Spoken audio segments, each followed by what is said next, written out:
Sometimes you'll come across people who run a team and they like to have people in that team that are like them. And maybe that makes sense in the sense that it's easier to work with people who are just like you know where they're coming from. But actually, all the evidence says that those aren't the best teams.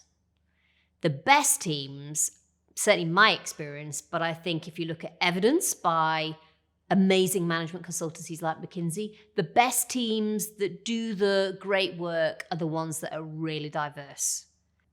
I remember once talking to a law company about social mobility, and they were saying to us that one of the reasons they valued diversity is they once had a client over in the United States, and they'd sent a team of their lawyers.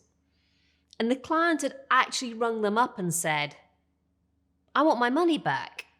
You send me a team of 4 people, but they're all the same. Why should I pay for 4 times the same person?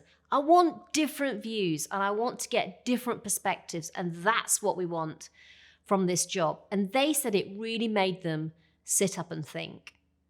When people look at teams, they often talk about these 4 stages that groups of people who are a team go through. The first stage is when they get together and they form.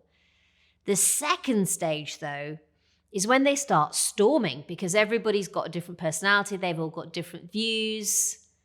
But actually, once you're through that and once you know everyone and you've understood where they're coming from, then you can really start working as a proper team.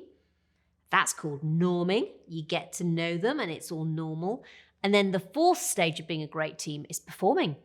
When you know where they're coming from, you've clocked all their ideas, you've been able to make the most of those very different ideas that everybody has had, then you can put them into practice. Those are great teams.